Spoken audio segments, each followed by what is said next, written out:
شعر ہے اور مقطع ہے اسنا شریف کا.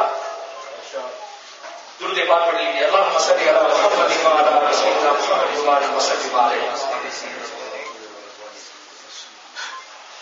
الصلاۃ والسلام علیک سیدی یا رسول اللہ وعلی آلک واصحابک یا حبیب اللہ. اور نچوڑ ہے اسنا شریف کا خلاصہ ہے کہ مومنوں کو اے شہید خالدی، مومنوں کو اے شہید خالدی، صاحب کردار ہونا چاہیے، صاحب کردار ہونا چاہیے، مصطفیٰ سے پیار ہونا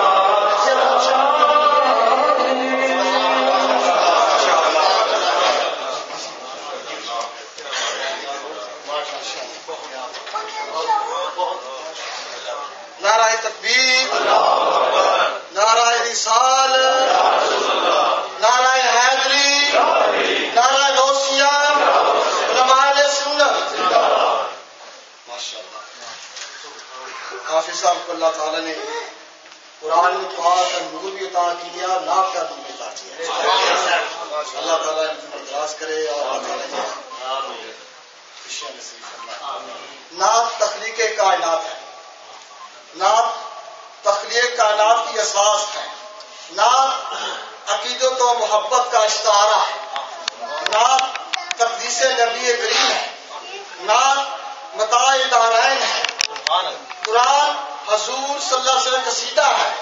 ایک ایک سورہ پاک سرکار کی صفات معلم اور ایک ایک حرف ثواب کا مرکب مجلہ ہے. اللہ تبارک تعالیٰ اس کے فرشتے درود و سلام پڑھ رہے ہیں تو انسان کی صحیح توصیف و صلاح کس شمار میں ہوگی. سرکار مدینہ سرور قلب سینہ کے ساتھ جتنی عقیدت ہوگی اتنا اس سرمایہ نعت میسر ہوگا.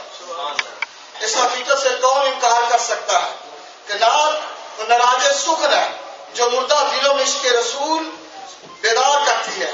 اس شخص پر اللہ تبارک تعالیٰ اور اس کے محبوب صلی اللہ تعالی وسلم کا فیضان خاص ہوتا ہے جو بڑی خوشحالی سے نعت شریف پڑھتا ہے.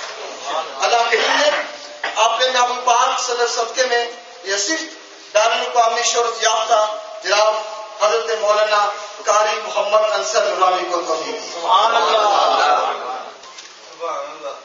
اس نے یوسف کا ایک ہوا جہاں میں چرچا، اس نے یوسف کا ایک جہاں میں چرچا، ایک نظر کی پڑی اس پہ ہوا غشت آیا.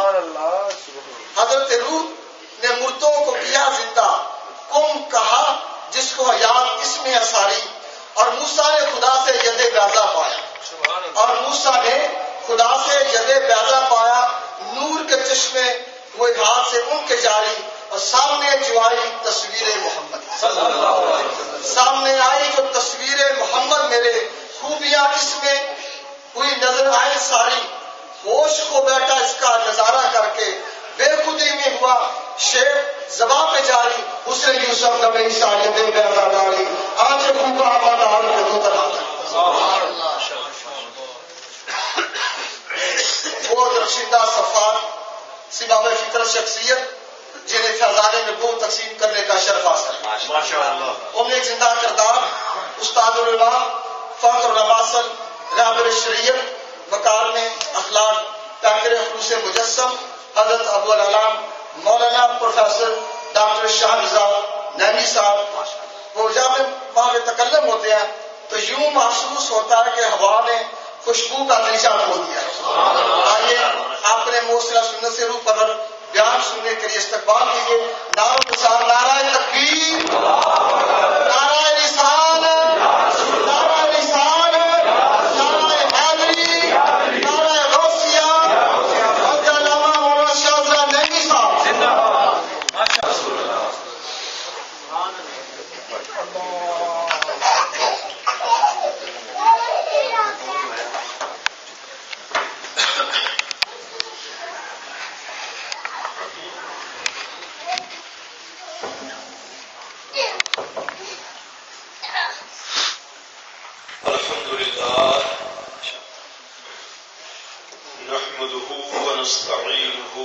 ونستغفره ونؤمن به ونتوكل عليه ونعوذ بالله من شرور أنفسنا ومن سيئات أعمالنا من يهده الله فلا مضل له ومن يضلله فلا هادي له ونشهد أن لا إله إلا الله وحده لا شريك له ونشهد أن سيدنا ومولانا محمدا عبده ورسوله صلى الله تعالى عليه وعلى آله وأصحابه أجمعين. أما بعد، قال الله تبارك وتعالى في القرآن المجيد والفرقان الحميد: أعوذ بالله من الشيطان الرجيم، بسم الله الرحمن الرحيم. قد جاءكم من الله نور وكتاب مبين. صدق الله مولانا العظيم وصدق رسوله النبي الأمي الحبيب الكريم. سبحان الله. إن الله وملائكته يصلون على النبي يا أيها الذين آمنوا صلوا عليه وسلموا تسليما. اللهم صل على سيدنا ومولانا محمد وعلى آل سيدنا ومولانا محمد كما تحب وترضى بأن تصلي عليه. صلى الله على النبي الأمي وآله صلى الله عليه وسلم صلاة وسلاما عليك يا رسول الله. صلى الله على النبي الأمي وآله صلى الله عليه وسلم صلاة وسلاما عليك يا حبيب الله. صلى الله على النبي الأمي وآله صلى الله عليه وسلم صلاة وسلاما عليك يا نبي الله. آج کی اس جشن عید میلاد النبی کی روحانی اور نورانی محفل کے میزبان مکرم حضرت مولانا قاری محمد انصر نورانی صاحب مدد اللہ العالی، مسجد زین العابدین کی کمیٹی کے چیئر محترم حاجی مقبول احمد صاحب، میرے معزز اور محترم سامعین و ناظرین، میری باعزت ماؤں اور میری بہنوں، میرے عزیز اور پیارے بچوں، السلام علیکم ورحمۃ اللہ وبرکاتہ۔ سب سے پہلے اللہ جل شانہ کا شکر ادا کرتا ہوں کہ اس نے آپ تمام حضرات کے ساتھ ساتھ مجھے بھی یہ خوش بختی اور سعادت عطا فرمائی کہ آج برسلز میں مسجد عابدین میں منعقد ہونے والے اس جشن میلاد مصطفیٰ صلی اللہ تعالی علیہ وسلم کے پروگرام میں شرکت کی مجھے سعادت حاصل ہو رہی۔ آپ حضرات نے اپنی محبت اور اپنی شفقت سے مجھے صرف یہی نہیں کہ بلایا ہے، بلکہ موسم کی خرابی کہنا تو شاید مناسب نہیں ہوگا، موسم کی بے اعتدالی کے باوجود آپ لوگ بڑی تعداد میں حضور صلی اللہ تعالی علیہ وسلم کی محبت کا جذبہ لے کر یہاں مجھ سے کچھ سننے کا شوق لے کر بھی آئے ہیں، اور آپ کے اسی شوق کے ریسپانس میں نے سورہ مائدہ کی جو قرآن کریم کی 5ویں سورت ہے اور 6 پارے میں ہے، اس کی 15ویں آیت مقدسہ آپ کے سامنے میں نے تلاوت کی۔ اس آیت کریمہ میں اللہ تبارک و تعالی نے جو کچھ فرمایا ہے، میں اس کا صرف ایک آسان ترجمہ پہلے آپ کی خدمت میں پیش کروں گا۔ قد جاءکم من اللہ نور وکتاب مبین، تحقیق بے شک تم سب کے پاس اللہ کی جانب سے ایک نور اور ایک روشن کتاب آ گئی۔ Indeed, without any doubt, you all have received from your Creator Allah a light and a shining book. نور اللہ تعالیٰ کی جانب سے آیا ہے اور چمکتی ہوئی کتاب بھی اللہ تعالیٰ کی جانب سے آئی۔ یہاں نور اللہ تبارک و تعالیٰ نے کسے کہا ہے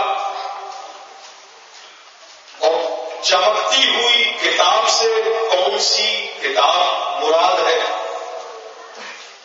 یہ سوال میرے بھی ذہن میں پیدا ہوتا ہے، آپ کے ذہن میں بھی یہ سوال پیدا ہونا چاہیے۔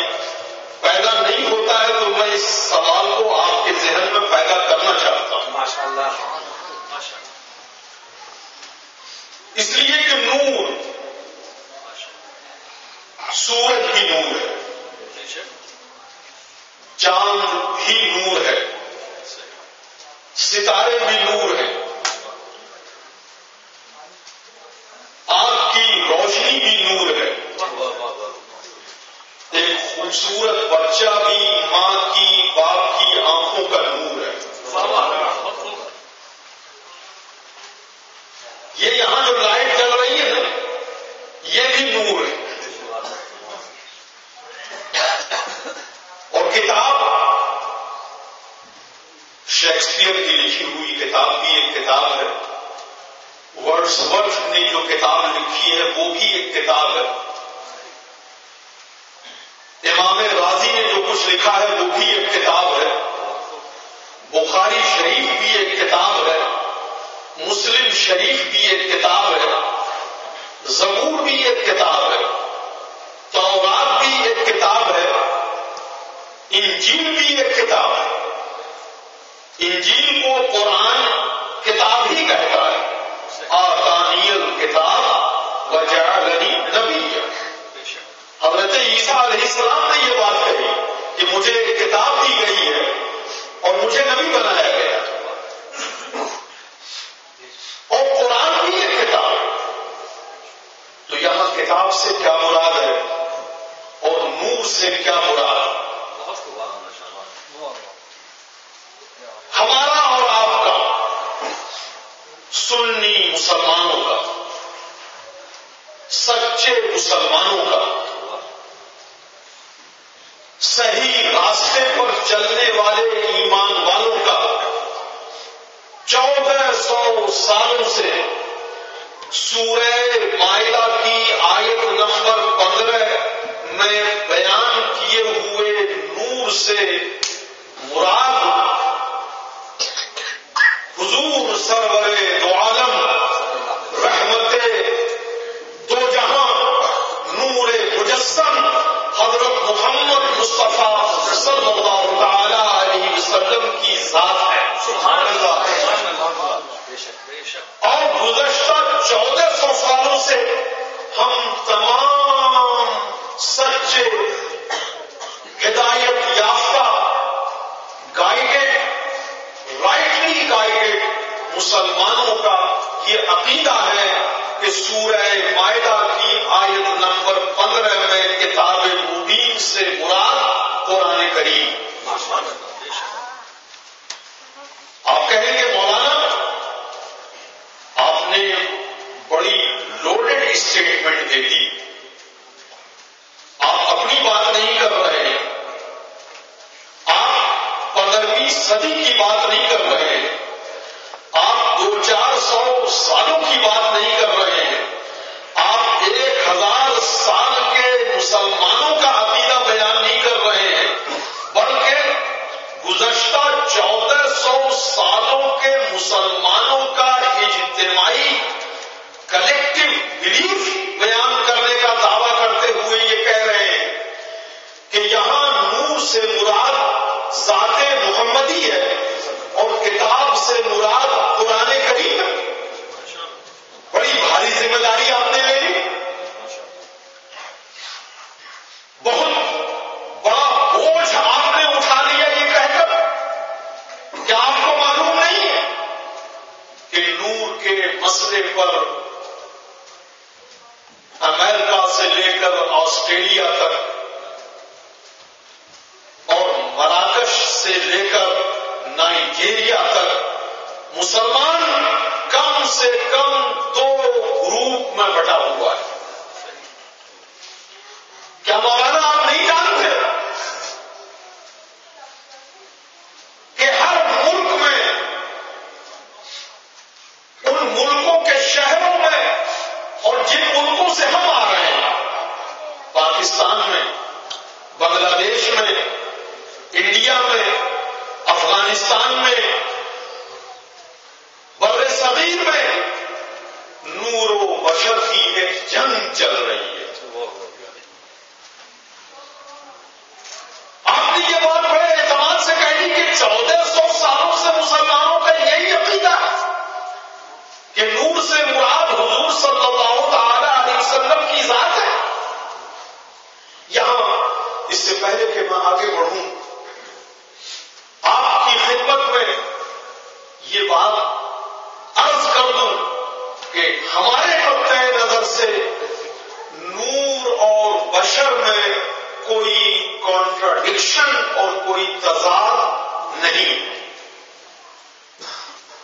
میں کیا کہنا چاہتا ہوں, میں یہ عرض کرنا چاہتا ہوں کہ بعض چیزیں ایسی ہیں جو ایک دوسرے کی ضد ہیں, ایک ساتھ جمع نہیں ہو سکتی. مثال کے طور پر صبح و شام, ایسا کبھی نہیں ہوا ہے اور ایسا کبھی نہیں ہوگا کہ ایک ہی وقت میں صبح بھی موجود ہو اور شام بھی موجود ہو. صبح اور شام میں ضد ہے, روز راتوں دن آتے ہیں, ایسا کبھی نہیں ہوا ہے اور ایسا کبھی بھی نہیں ہوگا کہ ایک ہی وقت میں رات بھی موجود ہو اور دن بھی موجود ہو. رات اور دن میں ضد ہے, ایسا کبھی نہیں ہوا ہے اور کبھی نہیں ہوگا کہ آگ اور پانی ایک ساتھ کہیں جمع ہو جائے. آگ اور پانی میں ضد ہے. ایسا کبھی نہیں ہوا ہے کہ پھول اور کانٹے ایک ساتھ جمع کر دیے جائیں. پھولوں میں اور کانٹوں میں ضد ہے, سیاہی اور سفیدی میں ضد ہے. اونچائی اور نیچائی میں ضد ہے، پورب اور پچھم، ایسٹ اور ویسٹ میں کانٹراڈکشن ہے، شمال و جنوب، ساؤتھ اور نارتھ میں ضد ہے، کانٹراڈکشن ہے. South and North are two entirely different directions. They can never join each other. East and West are two extreme directions. They can never embrace each other. لیکن نور اور بشر میں ایسی کوئی ضد نہیں ہے کہ کوئی چیز نور ہو تو بشر نہیں اور کوئی بشر ہو تو نور نہیں، ایسی کوئی بات نہیں. اور اس کی سب سے آسان مثال حضرت جبریل امین کی ذات اقدس. حضرت جبریل امین صرف فرشتے ہی نہیں ہیں، فرشتوں کے سردار ہیں، سید الملائکہ ہیں. اور پوری دنیا اسلام کا اس بات پر کانسنسس ہے، اتفاق ہے کہ فرشتوں کو اللہ تعالیٰ نے نور سے پیدا کیا. فرشتے نوری مخلوق ہیں، لیکن یہی حضرت جبریل امین مکہ مکرمہ میں، کبھی مدینہ طیبہ میں، کبھی مسجد نبوی میں، کبھی حجرہ عائشہ میں، کبھی جنگ بدر میں حضور صلی اللہ تعالی علیہ وسلم کی خدمت میں آتے ہیں تو شکل بشریت میں آتے، انسان کی شکل میں آتے ہیں، حضرت دہیہ کلبی کی شکل میں آتے ہیں. حضرت جبریل جس وقت انسانی پیٹرن میں آتے ہیں اس وقت بھی ان کی حقیقت نوری ہے. ایسا نہیں ہے کہ حضرت جبریل امین جب لباس بشر نہ ہو تو نور نہ رہے. حضرت جبریل امین وحی لے کر حضور کی بارگاہ میں انسان اور بشر کی شکل میں آئے ہوئے ہیں. یہ دیکھنے میں بشر لگ رہے ہیں لیکن حقیقت ان کی نوری ہے. میرے دوستو، بالکل اسی طرح ہمارے آقا و مولا 1485 سال پہلے مکہ مکرمہ میں صبح صادق کے وقت بطن آمنہ سے عبداللہ کا جو لخت جگر پیدا ہوا، واللہ العظیم اللہ تعالیٰ نے اس کی حقیقت کو نور بنا کر پیدا فرمایا اور اس کو لباس بشریت میں بھیجا. تو میرا نبی مکے میں چل رہا ہے، میرا نبی مدینے میں صحابہ کی انجمن میں لباس بشریت میں ہے، لیکن یہ سید البشر بشریت کا مہد کامل بھی ہے اور اپنے رب کا نور بھی ہے. آپ نور بھی ہیں اور بشر بھی ہیں. اس لیے حضور صلی اللہ تعالی علیہ وسلم کو ایک ہی وقت میں نور ماننا اور بشر کہنا، اس میں کوئی فساد نہیں ہے، اس میں کوئی کنفیوژن نہیں ہے، اس میں کوئی کانٹراڈکشن نہیں ہے، اس میں کوئی تضاد کی بات ہی نہیں ہے. آپ کہیں گے مولانا چلیے یہ مان لیتے ہیں کہ اس میں کوئی ضد نہیں ہے، لیکن یہ عقیدہ کہاں سے آپ نے لیا ہے؟ کہ سورہ مائدہ کی آیت نمبر 15 میں نور سے مراد حضور صلی اللہ تعالی علیہ وسلم. یہ بات اوریجنیٹ کہاں سے ہوئی؟ یہ عقیدہ مسلمانوں کو آپ کس بنیاد پر دینا چاہتے ہیں؟ میں سوچنے لگا کہاں جاؤں. امام ابو حنیفہ کے پاس جاؤں، امام شافعی کے پاس جاؤں، امام مالک اور امام حنبل کے پاس جاؤں. آواز آنے لگی یہ فقہ کے اسکالرس ہیں. مجھے خیال آیا میں داتا گنج بخش کی بارگاہ میں چلوں، میں خواجہ معین الدین چشتی کے چرنوں میں چلوں، میں غوث اعظم کی بارگاہ میں چلوں، میں حضرت بہاؤالدین نقشبند کی چوکھٹ پہ چلوں، میں حضرت شیخ شہاب الدین سہروردی کے آستانے پر چلوں. آواز آنے لگی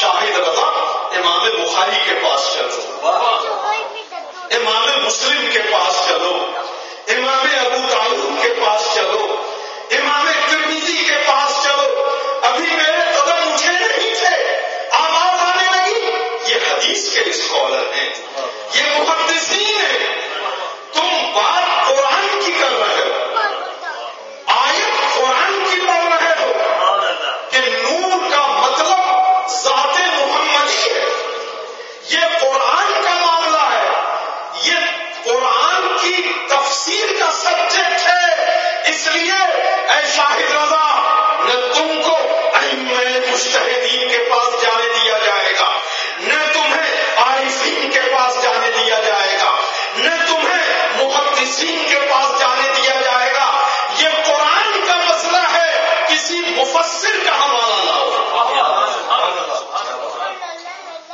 اب تفسیروں کی ایک لائن لگی ہوئی ہے، میں کہاں جاؤں؟ دل میں خیال آیا کہ کسی ایسی تفسیر کے لکھنے والے کے پاس چلو جس کی لکھی ہوئی تفسیر بریلی میں بھی پڑھائی جا رہی ہے، دیوبند میں بھی پڑھائی جا رہی ہے، جامعہ اشرفیہ میں بھی پڑھائی جا رہی ہے، دارالعلوم کراچی میں بھی پڑھائی جا رہی ہے، افغانستان میں بھی پڑھائی جا رہی ہے، ملک شام میں بھی پڑھائی جا رہی ہے، بغداد و بصرہ میں بھی پڑھائی جا رہی ہے، ترکی اور ایران میں بھی پڑھائی جا رہی ہے، شاید کسی ایسی تفسیر کو ڈھونڈ لوں تو میری جان چھوٹ جائے۔ سبحان اللہ، سبحان اللہ۔ اسی تلاش و جستجو میں چلتے چلتے میرے قدم تفسیر جلالین پر رک گئے۔ سبحان اللہ، سبحان اللہ۔ تفسیر جلالین وہ کتاب ہے جو دو جلال الدین نام کے عظیم اسکالرز نے لکھی۔ جلال الدین جلال الدین ابن احمد شافعی، ان کا انتقال 864 ہجری میں ہو چکا ہے۔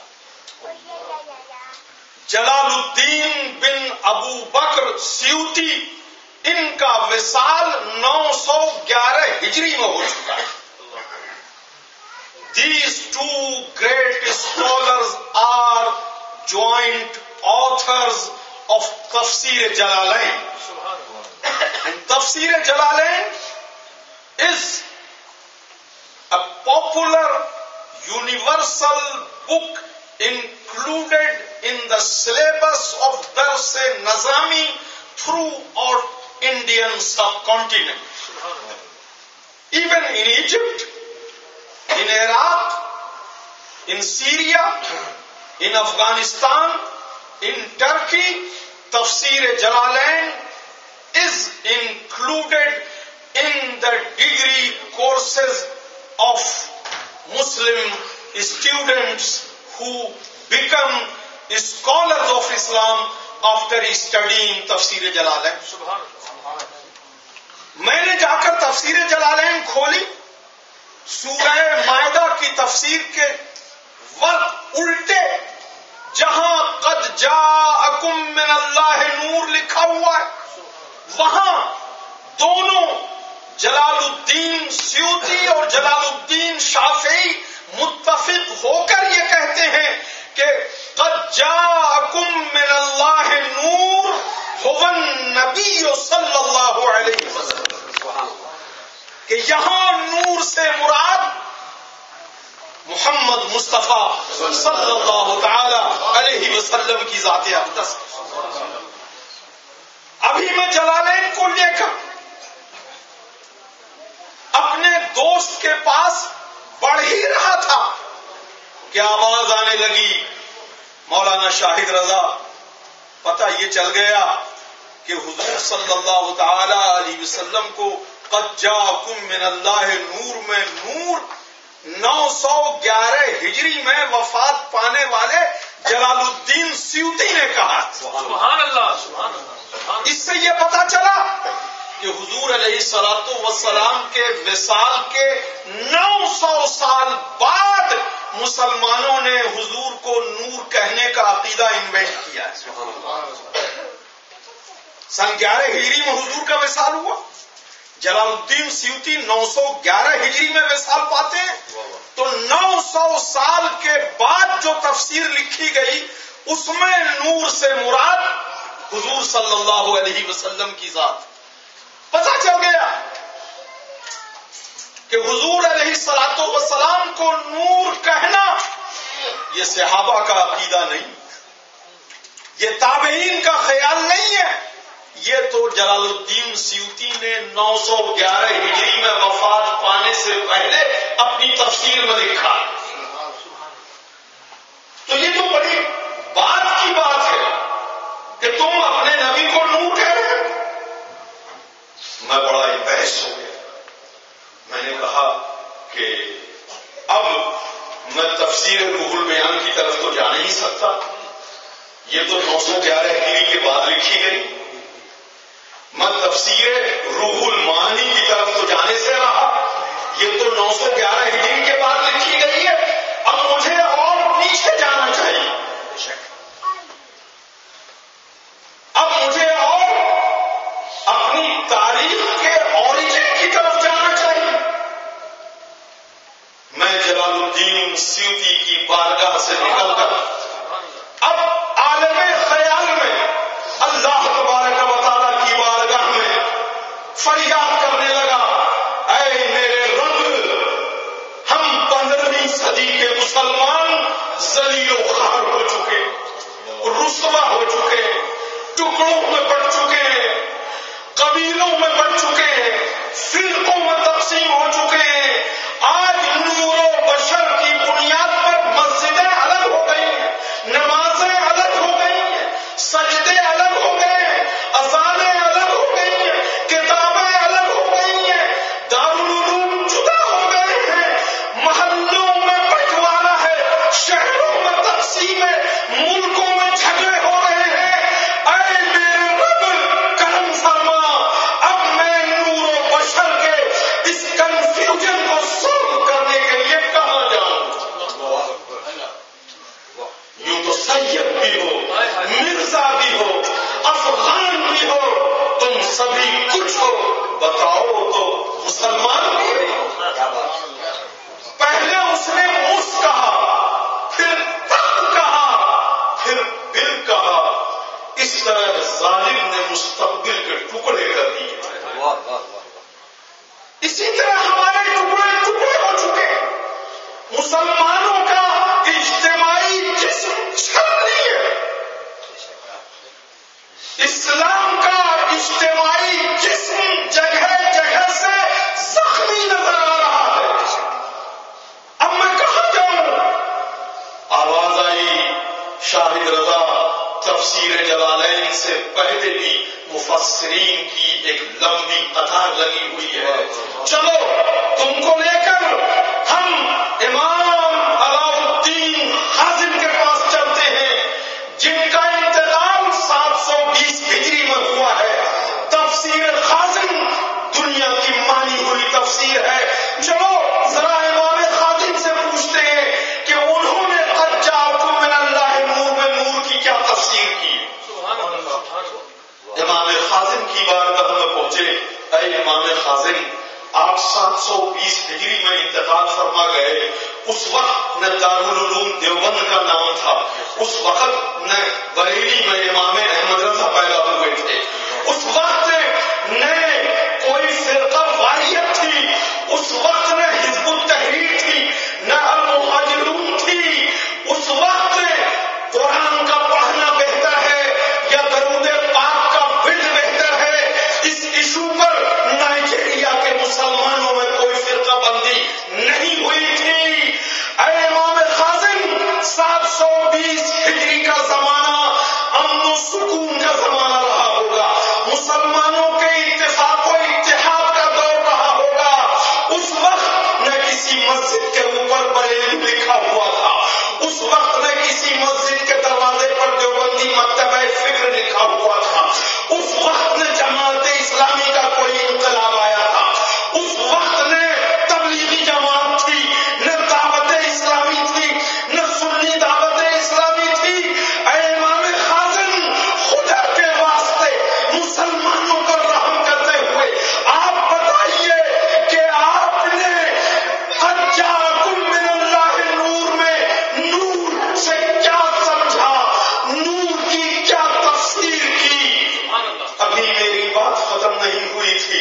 امام خازن کی روح نے کہا جاؤ میری تفسیر کے پنوں کو الٹو. جیسے ہی امام خازن کی لکھی ہوئی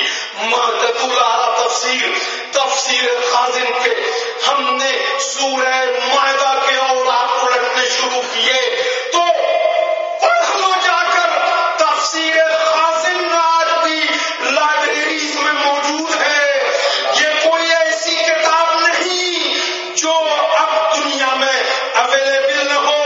امام خازن کہتے ہیں قد جاءکم من اللہ نور یعنی محمد صلی اللہ علیہ وسلم. نعرہ تکبیر، نعرہ رسالت، نعرہ رسالت. سبحان اللہ. امام خازن نے کہا کہ میں 720 ہجری میں دنیا سے چلا گیا ہوں، لیکن میرے جانے سے پہلے اس 8ویں صدی ہجری کے مسلمانوں کا جو عقیدہ تھا وہ میں نے اپنی تفسیر میں لکھ دیا ہے کہ قد جاءکم من اللہ نور میں نور سے مراد نہ سورج ہے، نہ ستارے ہیں، نہ چاند کی چاندنی ہے، نہ سورج کی چمک ہے، نہ آنکھوں کا نور ہے، نہ چراغوں کا نور ہے.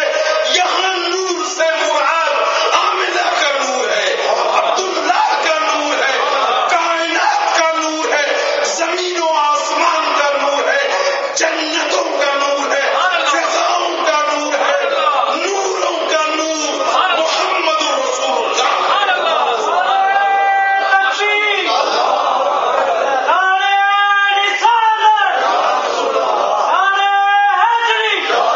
سبحان اللہ.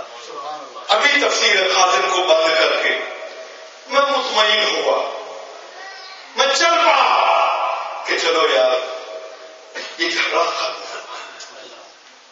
اللہ کا شکر ادا کیا جائے.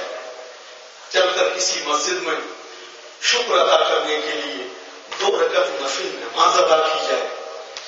ابھی میں کسی مسجد کی جانب جا ہی رہا تھا، میرے ایک پرانے دوست نے میرے دامن کو پکڑ لیا. شاہد رضا،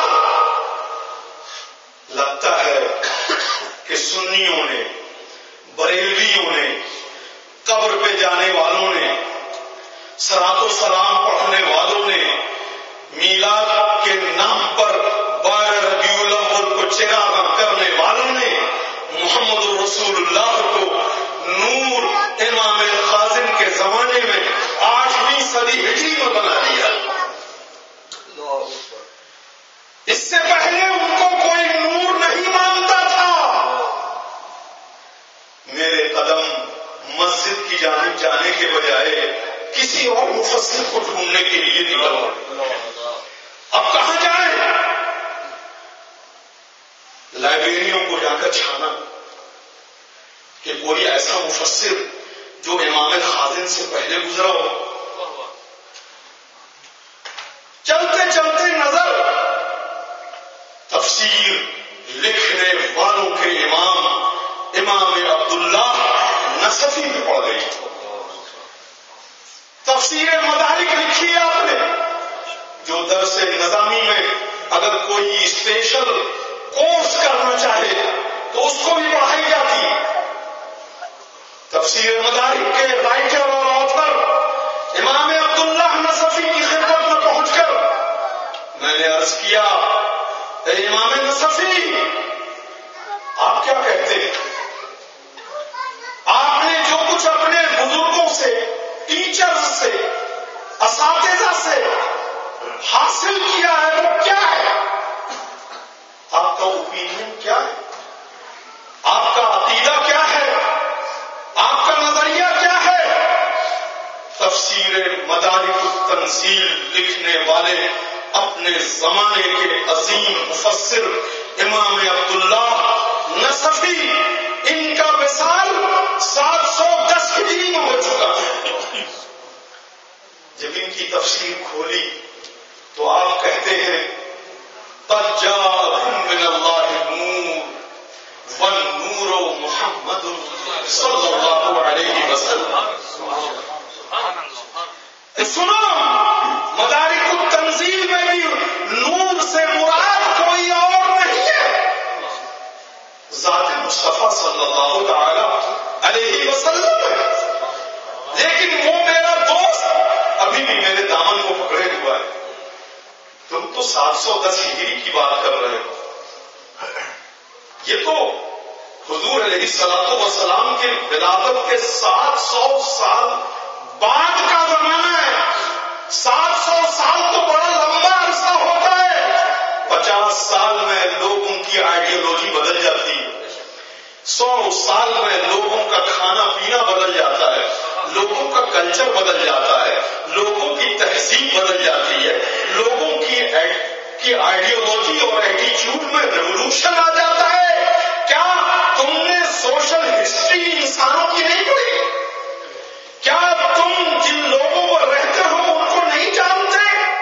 جو لوگ سب کانٹیننٹ کے ولیجز سے زمین پر بیٹھ کر کھاتے ہوئے ان ملکوں میں آئے، اب وہ زمین پر بیٹھ کر نہیں کھاتے ہیں، اب وہ کرسی اور ٹیبل پہ بیٹھ کے کھاتے ہیں. جو لوگ ہاتھوں سے کھانا کھاتے تھے 50 سال پہلے، 50 سال کے بعد اب وہ سپون اور چمچوں سے کھانا کھاتے ہیں. 700 سال بعد کا حوالہ دے رہے ہو. لوگوں کے کلچر، لوگوں کی ٹریڈیشن، لوگوں کے نظریات، لوگوں کے تصورات کو 50 سال میں بدل جایا کرتے. میں نے کہا کہ بات میں کچھ یقین حقیقت نظر آتی ہے اور پیچھے چلنا چاہیے. اب میں اور پیچھے کی طرف چلا، لوٹ پیچھے کی طرف، اے گردش ایام تو، میں پیچھے کی طرف چلا. چلتے چلتے میری نظر امام قاضی عبداللہ بیضاوی پر رک گئی. یہ 685 ہجری میں انتقال کر چکے. تفسیر بیضاوی علوم و معرفت کا خزانہ، تفسیر بیضاوی اسرار قرآن کا عظیم ذخیرہ، تفسیر بیضاوی علم و حکمت کا بہترین سمندر، تفسیر بیضاوی بصیرت اور بصارت کا بحر بے کرم. امام عبدالرحمان بیضاوی کے پاس میں پہنچ کر ان کے چرنوں پہ گر پڑا. حضور میں تھکا ہوا مسافر ہوں، میں مسلمانوں کو یونائٹ کرنے کی کوشش کر رہا ہوں، میں مسلمانوں کے خلیان کو اپنے زمانے میں دور کرنے کی کوشش کر رہا ہوں، میں مسلمانوں کی یونٹی چاہتا ہوں، میں مسلمانوں میں اتحاد و اتفاق چاہتا ہوں، میں مسلم امت کو سیسا پلائی ہوئی دیوار دیکھنا چاہتا ہوں. اے امام بیضاوی، آپ کچھ تو ہیلپ کی، آپ بتائیے کہ قد جاءکم من اللہ نور میں نور سے کیا مراد ہے؟ امام بیضاوی کی تفسیر بیضاوی کہنے لگی، اٹھاؤ میری تفسیر، میں لکھ چکا ہوں. میں علم و حکمت کے سمندر کو کھنگال کر قرآن و حدیث کے ذخیروں کی اسٹڈی کرنے کے بعد تمام اپنے سے پیشتر مسلم مفسرین کے علوم و خزانوں کو دیکھنے کے بعد میں اپنی تفسیر میں لکھ چکا ہوں کہ قد جاءکم من اللہ نور یرید بالنور محمدا صلی اللہ تعالی علیہ وسلم. نعرہ تکبیر، نعرہ رسالت، احمد مصطفیٰ. نور سے مراد سورہ مائدہ کی آیت نمبر 15 میں وہی نور مصطفیٰ ہے جو 12 ربیع الاول کو مکہ کی ظلمتوں کو دور کرنے کے لیے آیا ہے. نور سے مراد سورہ مائدہ کی آیت نمبر 15 میں وہی نور ہدایت ہے جس کی ہدایت سے انسانیت میں انقلاب آیا ہے. نور سے مراد سورہ مائدہ کی آیت نمبر 15 میں وہی شخصیت ہے جو ابو بکر کا بھی نور ہے، جو عمر کا بھی نور ہے، جو عثمان و علی کا بھی نور ہے، جو فاطمہ زہرا کا بھی نور ہے، جو عائشہ صدیقہ کا بھی نور ہے. وہی نور. لیکن ابھی ابھی میری جان چھوٹی نہیں. میرے اسی نادان دوست نے میرے ہاتھوں کو تھاما ہوا ہے کہ 685 کی بات کر رہے ہو یار.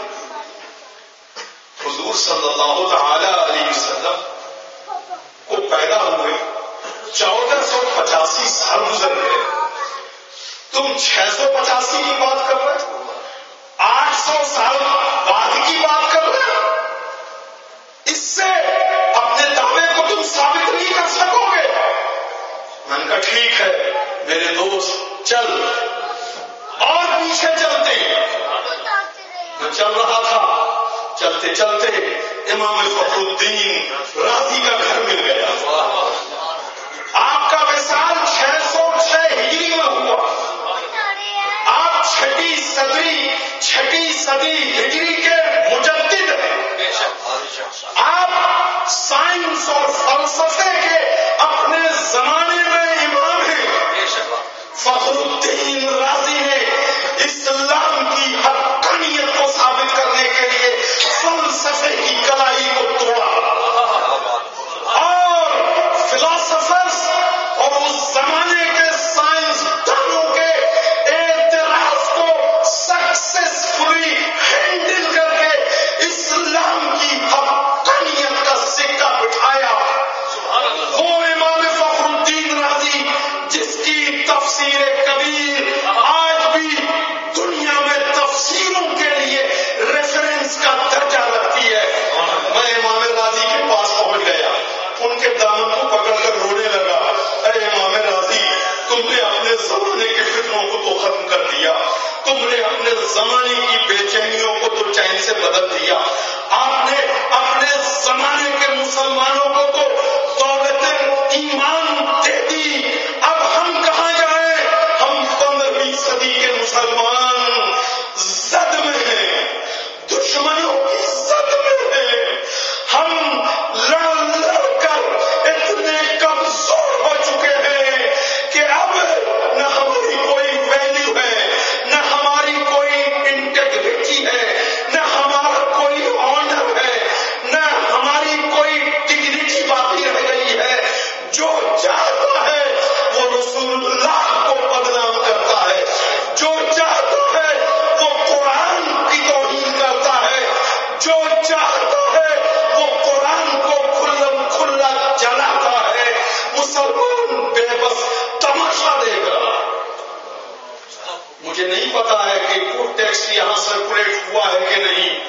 پورے انگلینڈ میں ایک ہفتہ پہلے یہ ٹیکسٹ میسج سرکولیٹ کیا جا رہا تھا کہ امریکہ میں کسی اسلام دشمن شخص نے اپنے محلے کی فٹ پاتھ پر لفظ محمد لکھ دیا ہے, اور اس کے اوپر سے سینکڑوں غیر مسلم اپنی چوٹیاں لے کے جا رہے ہیں. مسلمان کتنا بے بس ہے, کتنا بے کس ہے, کتنا کمزور ہے, کس قدر یہ مسلمان ہیلپلیس ہو گیا. امام رازی کی بارگاہ میں تقریباً رو پڑا. اے امام رازی, ہم آپ کو آپ کے علم کی دعائی دیتے ہیں, ذرا بتائیے تو صحیح کہ قد جاءکم من اللہ نور میں نور سے کیا مراد ہے. امام رازی نے کہا مولانا شاہد رضا میری تفسیر کو کھول کر دیکھو, میں 606 ہجری میں دنیا سے چلا گیا.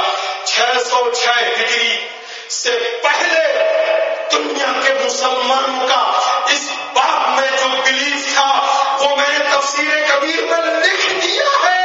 کیا لکھا ہے امام رازی آپ نے؟ ان کی تفسیر بھی دنیا کی لائبریریوں میں موجود ہے, دنیا کی بڑی بڑی بک شاپس میں خریدی جا سکتی ہے. لبنان میں, مصر میں, سیریا میں, عراق میں. حد یہ ہے کہ سعودی عرب کے بعد بڑے کتب خانوں اور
لیکن مجھے جن لوگوں نے گھیرا ہوا ہے وہ ابھی میرا پیچھا نہیں چھوڑتے.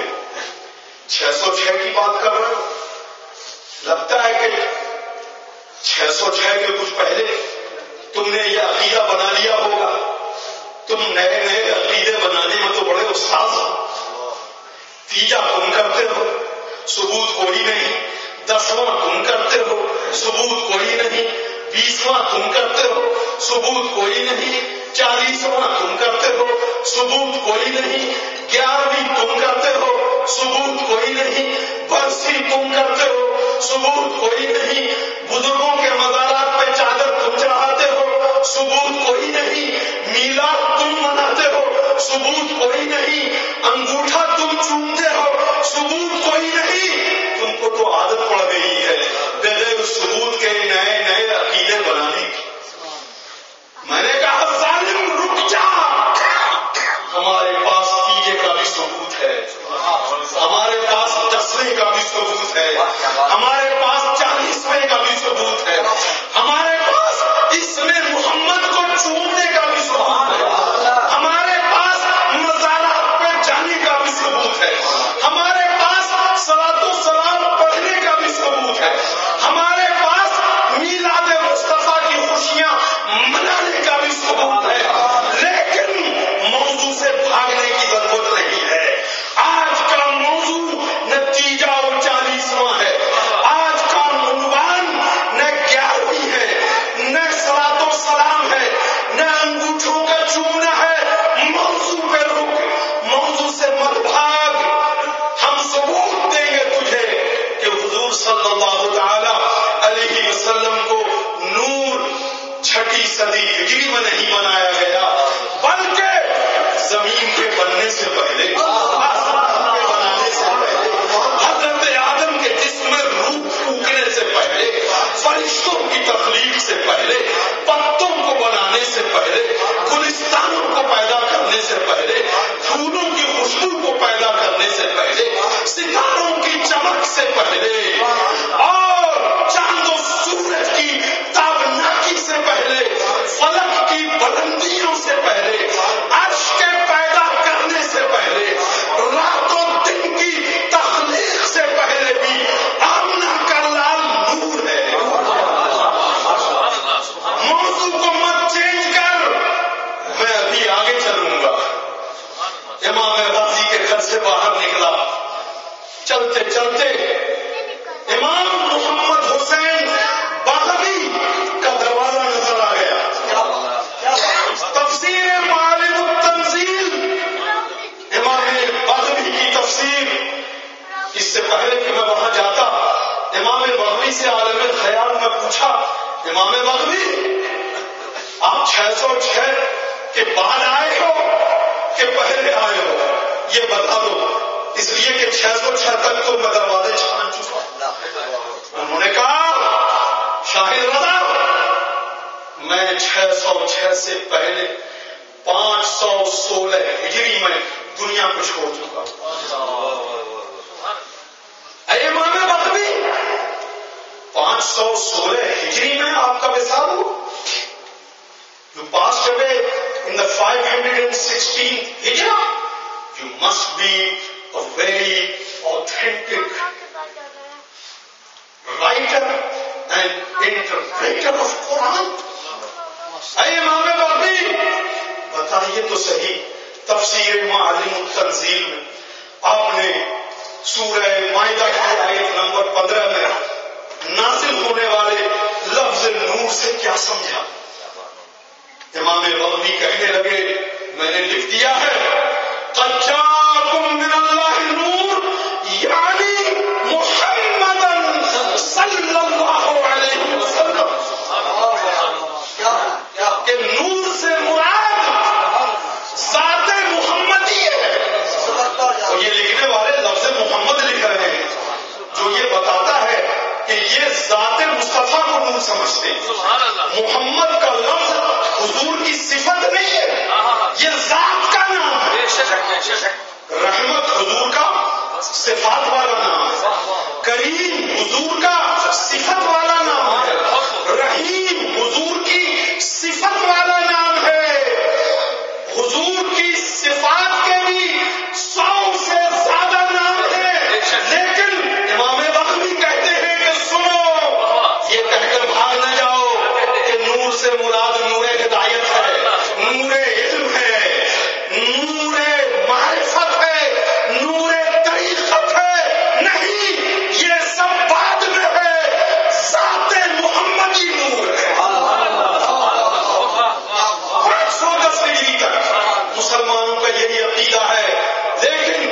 سے پہلے کہ یہ میرا نادان دوست مجھے پھر رگڑے پھر جھنجھوڑے، میں نے کہا اب کچھ کہنے کی ضرورت نہیں ہے، میں اب امام بغوی تک نہیں رکوں گا، اب میں پیچھے چلتا ہی جاؤں گا، میرے ساتھ چل۔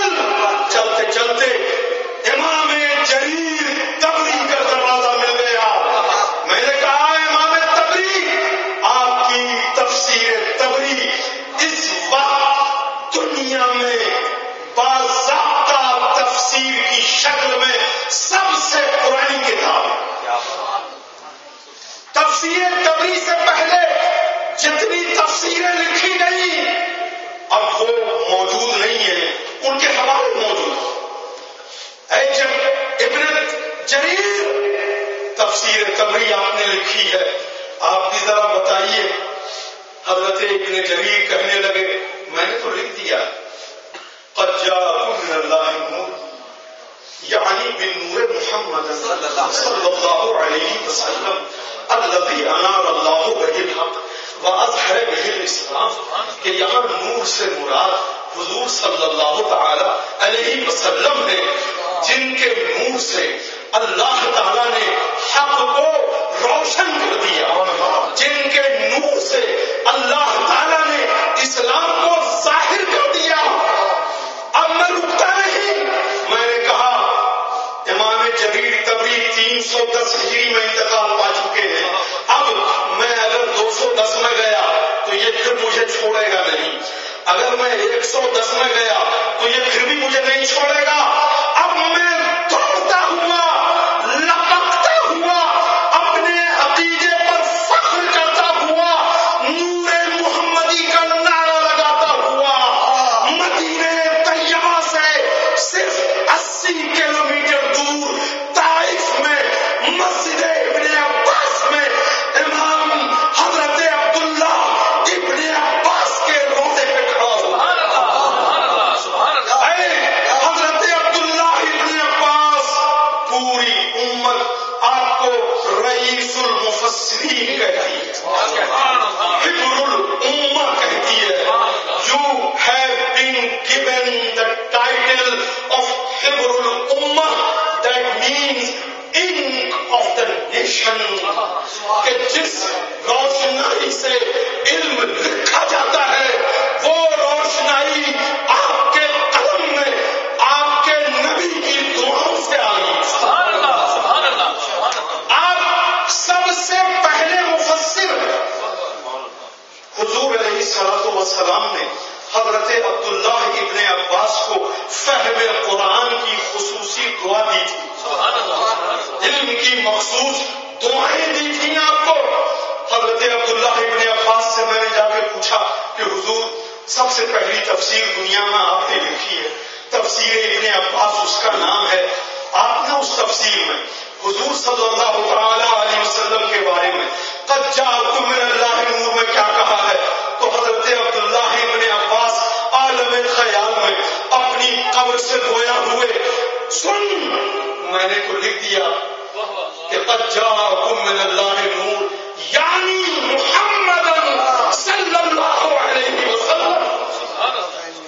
امام عبداللہ ابن عباس صحابی رسول حضرت عباس رضی اللہ تعالی عنہ کے نور نظر، حضرت ابن عباس کا انتقال طائف میں سن 68 ہجری میں ہوا۔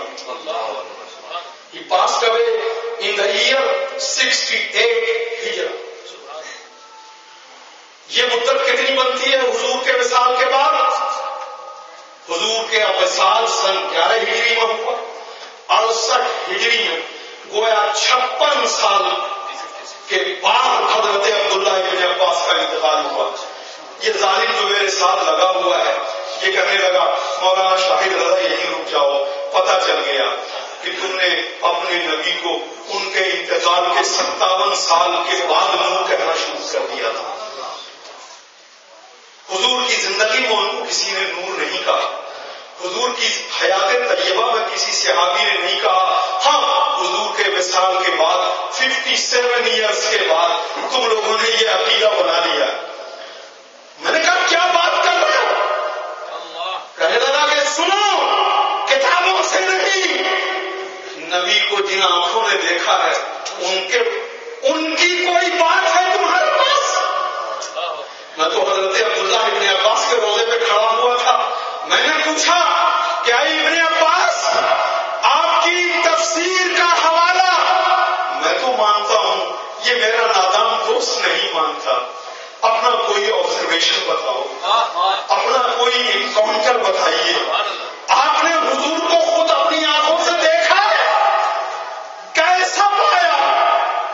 کیا حضور علیہ الصلوۃ والسلام واقعی نور الہی تھے, نور خدا بندی تھے؟ حضرت عبداللہ ابن عباس نے فرمایا کہ میں نے صرف لکھا ہی نہیں ہے, ان آنکھوں سے دیکھا بھی ہے. مشکات شریف جا کر گھر پہ پڑھ لو, میری روایت کردہ حدیث اس میں موجود ہے. 1660 حدیثیں میں نے روایت کی ہیں.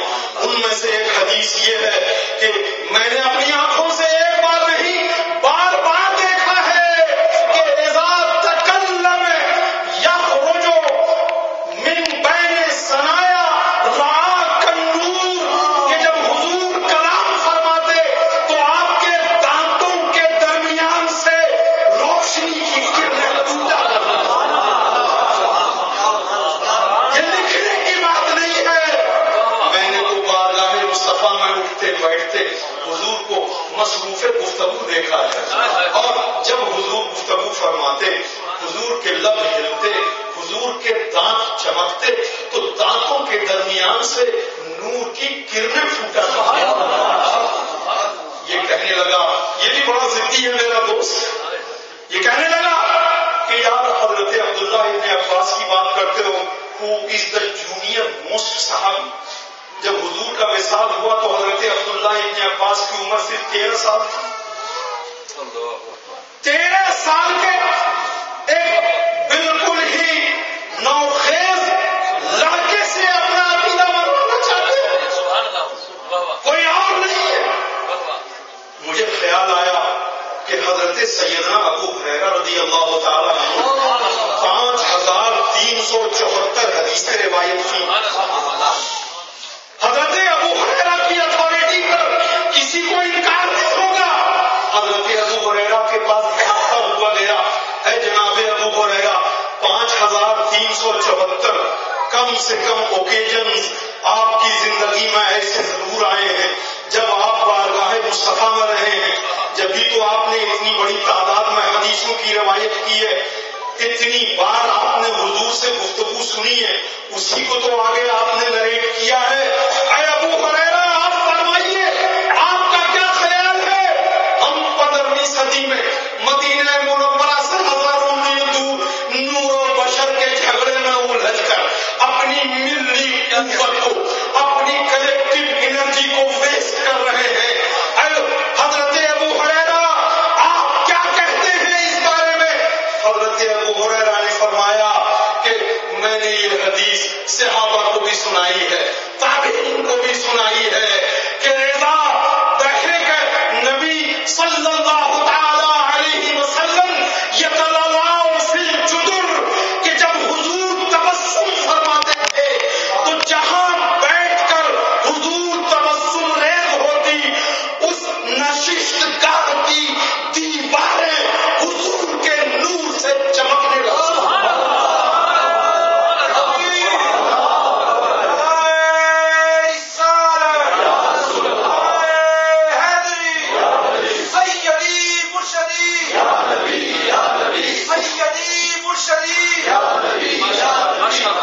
حضرت ابو ہریرہ نے کہا کہ سن ظالم, میں نے نبی کو تبسم کی حالت میں مسجد نبوی میں دیکھا.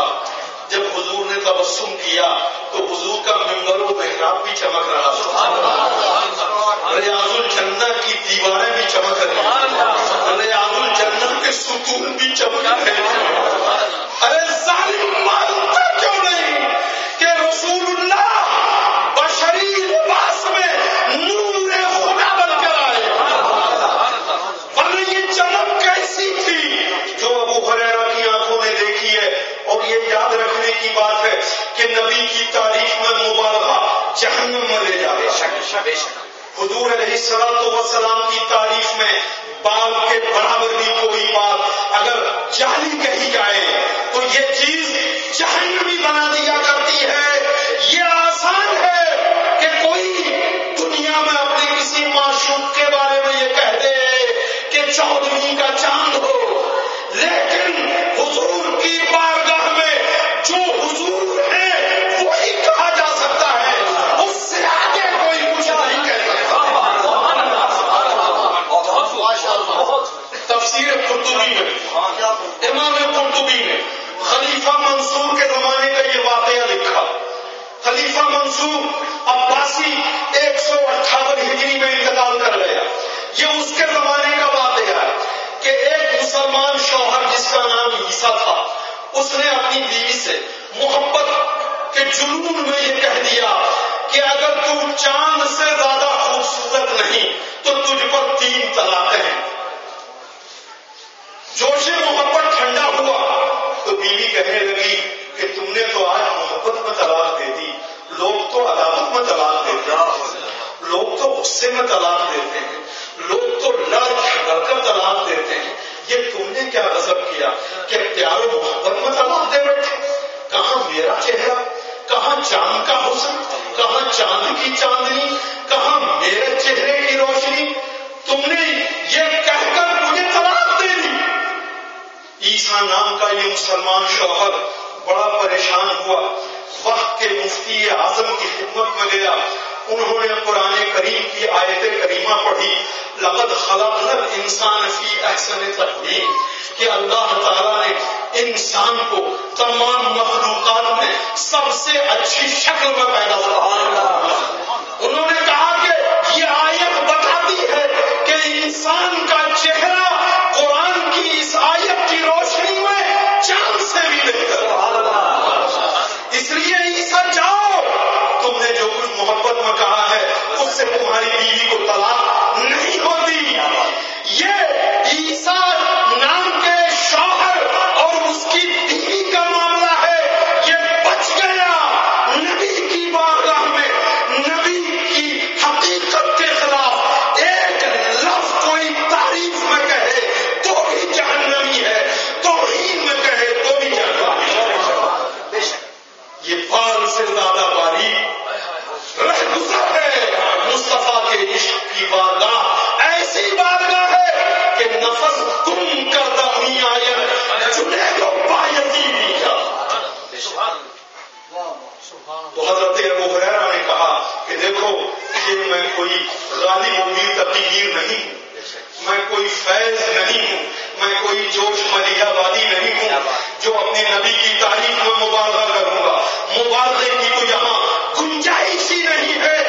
جب میں نے نبی کے تبسم کے وقت مسجد نبوی کے ستونوں کو چمکتا ہوا دیکھا ہے، جب ہی یہ بات کہی۔ سبحان اللہ، سبحان اللہ۔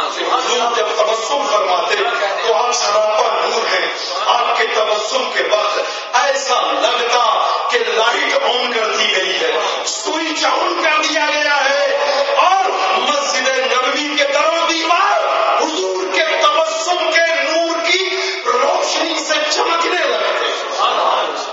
یہ میرے ساتھ جو میرا ساتھی ہے یہ بڑا ضدی، یہ کہنے لگا شاہد رضا تم کو پتا نہیں کہ حضرت ابو ہریرہ تو سن 7 ہجری میں مسلمان ہوئے، سن 11 ہجری میں حضور کا وصال ہو گیا، صرف 4 سال ساتھ رہے۔ تمہارے نبی کی اعلان رسالت کے بعد کی جو زندگی ہے وہ 23 ایئرس ہے، اس میں تو 25% ٹائم بھی انہوں نے نہیں گزارا، کوئی اور نہیں ہوا۔ میں مصطفیٰ کے محبت کے جنون میں مست ہو کر مدینے طیبہ میں گلیوں میں دوڑ رہا ہوں، آوازیں دے رہا ہوں، اے میرے صحابہ، اے رسول اللہ کا اپنی آنکھوں سے دیدار کرنے والے جنتی صحابہ کہاں ہو؟ 15ویں صدی کے مسلمانوں کو اتفاق و اتحاد کی بھیک چاہیے، میں تم سے مدد کرتا ہوں۔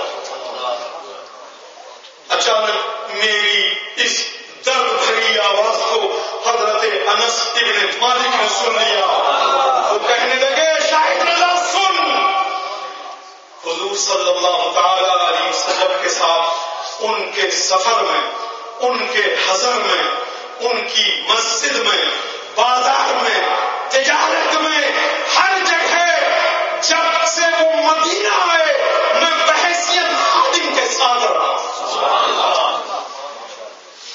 حضور کی ہجرت سے لے کے حضور کے وصال تک میں حضور کا خادم بن کر ان کے ساتھ ہمیشہ رہا ہوں۔ سن، میں نے جو کچھ دیکھا ہے جب حضور صلی اللہ تعالی علیہ وسلم مدینہ منورہ تشریف لائے تو میں تو مدینے کا رہنے والا ہوں، میں مدینے میں اس وقت موجود تھا۔ حضور جس دن مدینے میں داخل ہوئے میں نے اپنی آنکھوں سے دیکھا۔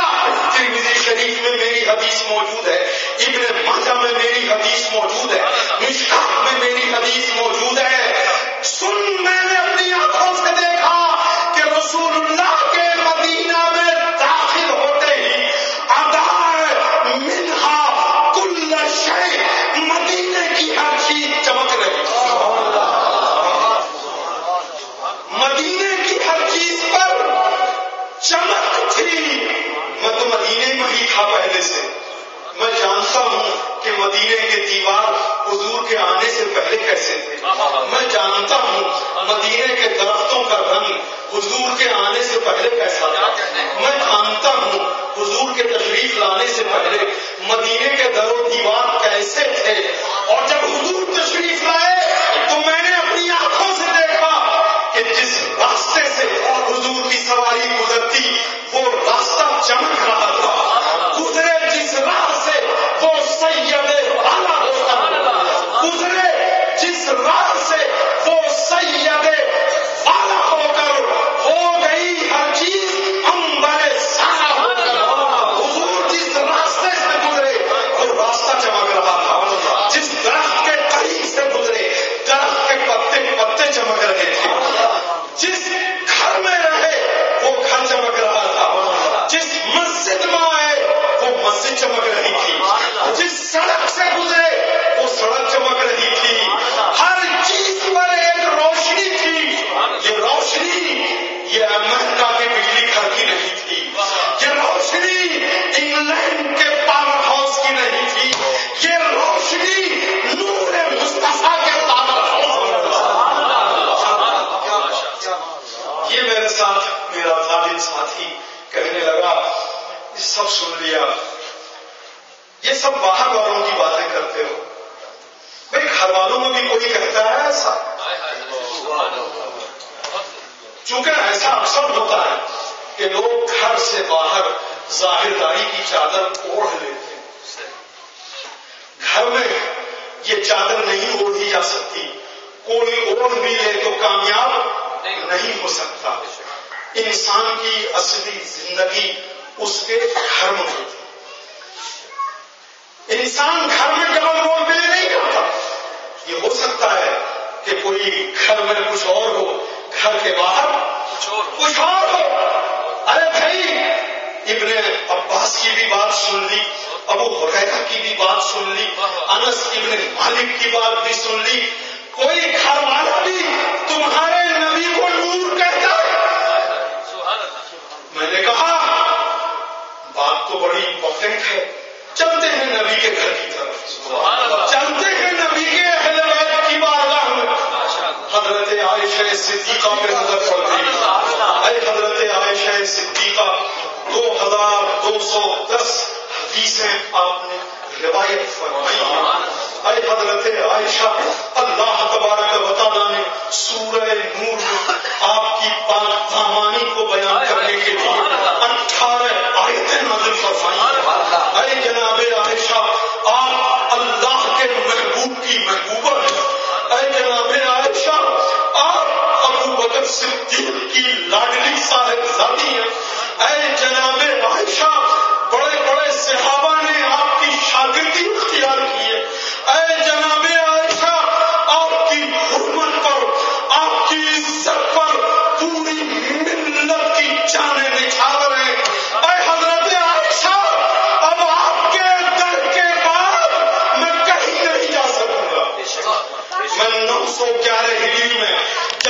عظیم سیٹی کے دروازے سے چلا ہوں، اور اب ہوتے ہوتے میں حضرت عائشہ جنت البقیع میں آپ کی بارگاہ میں کھڑا ہوں، میرے قدم بھی تھک گئے، میں بھی اب حیران ہوں۔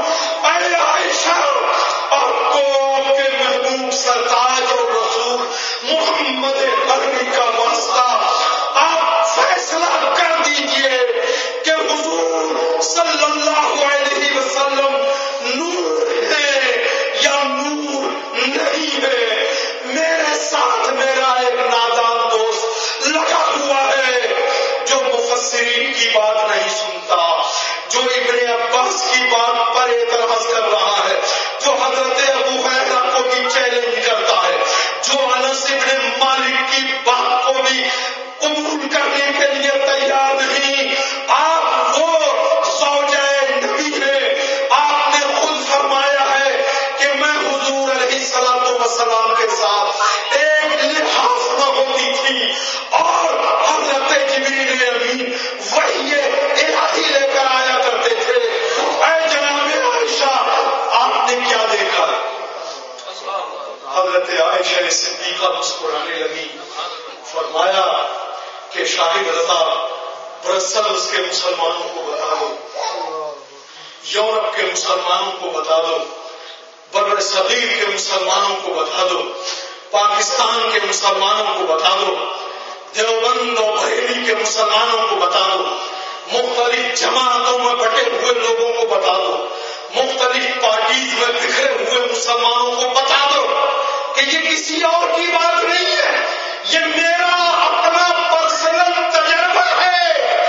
یہ مدینہ طیبہ کی وہ رمضان کی صبح ہے کہ سحری کا وقت تھا، میں اپنے کمرے میں کوئی کپڑا سوئی دھاگے سے سی رہی تھی، میری سوئی میرے ہاتھوں سے سلپ کر کے فرش پر میرے بیڈ روم کے فلور پر گر گئی۔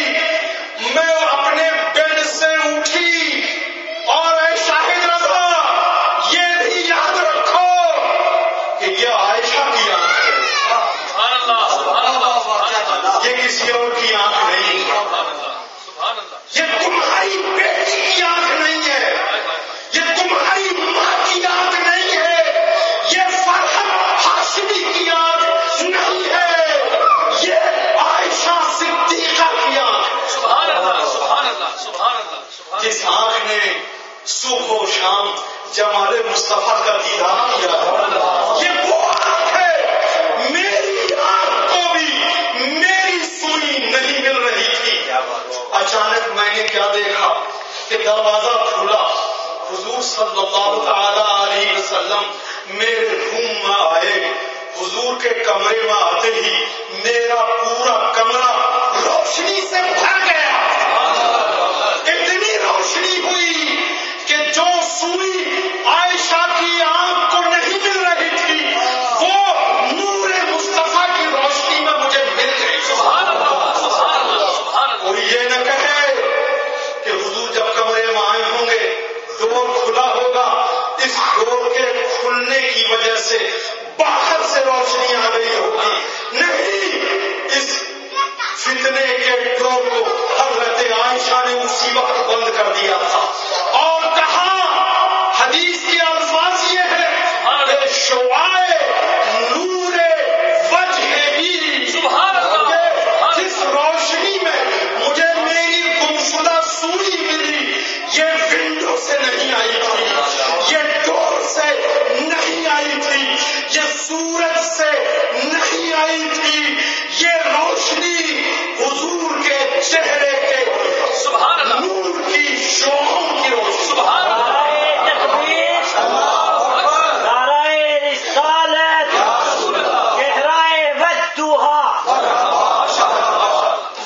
اسی لیے عاشقوں کے امام، عشق مصطفیٰ کے سالار کارواں، مجدد کی جو ملت، اعلیٰ حضرت فاضل بریلوی نے کہا، اور ہمیشہ کے لیے کہا اور سچ کہا کہ تو ہے عین نور، تیرا سب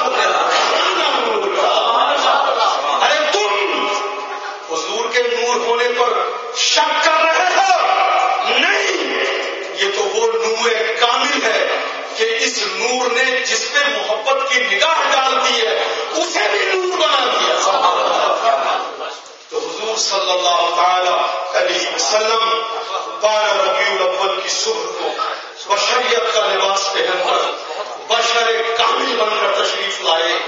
یاد رکھیے سنیوں کا یہ عقیدہ نہیں ہے کہ ہم حضور علیہ الصلوۃ والسلام کو بشر نہیں مانتے. اعلیٰ حضرت فاضل بریلوی رحمت اللہ تعالی علیہ نے ایک سوال کے جواب میں فتاوی رضویہ میں یہی لکھا کہ جو حضور علیہ الصلوۃ والسلام کی بشریت مطلقہ کا انکار کرے گا وہ کافر ہو جائے گا.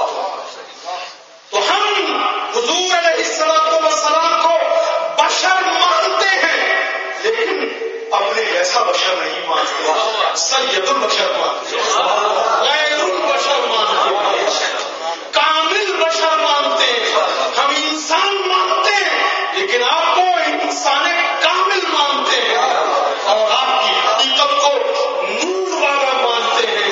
آپ کی حقیقت نور ہے.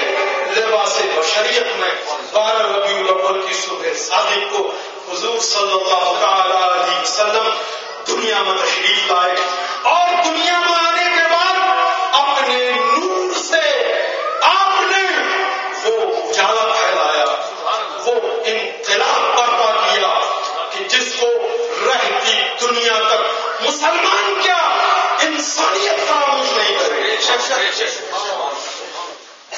انسان کی عظمت کا سب سے بڑا سلوگن مکہ مکرمہ میں فاران کی چوٹی پر حضور صلی اللہ تعالی علیہ وسلم نے بلند کیا اور انسان کو یہ بتایا کہ انسان سن, تو کتے بھی پالتا ہے, تو بلی بھی پالتا ہے, تو بکریاں بھی پالتا ہے, اونٹ اور گائے بھی پالتا ہے. ذرا ان کا چہرہ دے اور ذرا اپنا چہرہ دے. یہ تیرا چہرہ لقد خلقنا الانسان فی احسن تقویم. جس خدا نے تجھے تیرا یہ حسین چہرہ دیا ہے میں اسی خدا کا نور بن کر آیا ہوں, اسی خدا کا رسول بن کر آیا ہوں. اور آپ نے بتایا کہ سنے انسان تیرے علاوہ جتنے حیوان ہیں وہ جب کھانا اور پانی چاہتے ہیں تو اپنے منہ کو اپنی پیشانی کو کھانے کے آگے جھکا دیا کرتے ہیں, پانی کے آگے جھکا دیا کرتے ہیں. ان کی پیشانی کھانے کے آگے جھکتی ہے, پانی کے آگے جھکتی ہے. اگر وہ اپنی پیشانی کو گھاس کے آگے, چارے کے آگے, پانی کے برتن کے آگے نہ جھکائیں تو وہ بھوکے مر جائیں گے. اے انسان, اللہ تعالیٰ نے تجھے یہ عزت دی کہ تو اپنے ہاتھوں سے کھانا اپنے منہ تک لاتا ہے. تو کھانے کے لیے سجدہ نہیں کرتا, تو پانی کے لیے سجدہ نہیں کرتا, تو صرف اپنے رب کو سجدہ.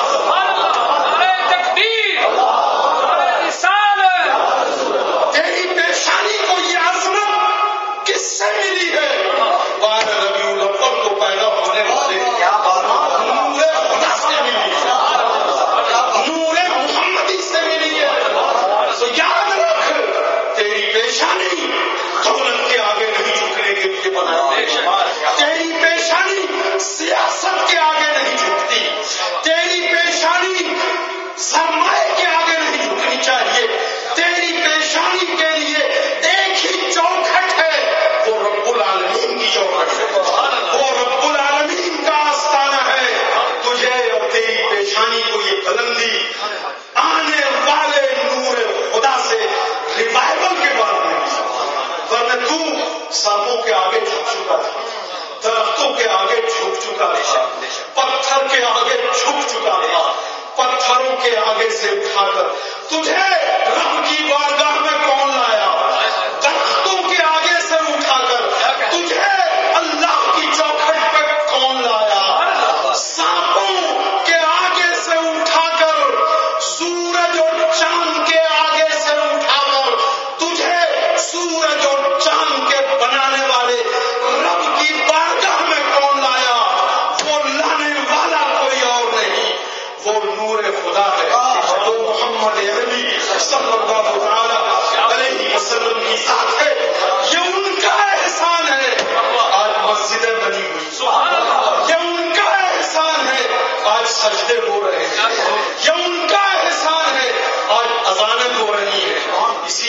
اللہ تبارک و تعالیٰ نے اپنی اسی نعمت کا احسان جتا ہے. لقد من اللہ علی المؤمنین اذ بعث فیہم رسولا. اللہ تبارک و تعالیٰ نے ایمان والوں پر بڑا احسان کیا کہ ان میں انہی میں سے ایک رسول بھیجا. اس احسان کو یاد رکھنے کے لیے میلاد مصطفیٰ کی یہ سجی ہے، سجی رہے گی انشاءاللہ تبارک و تعالیٰ. جب تک سجدہ ہوتا ہے میلاد بھی ہوتا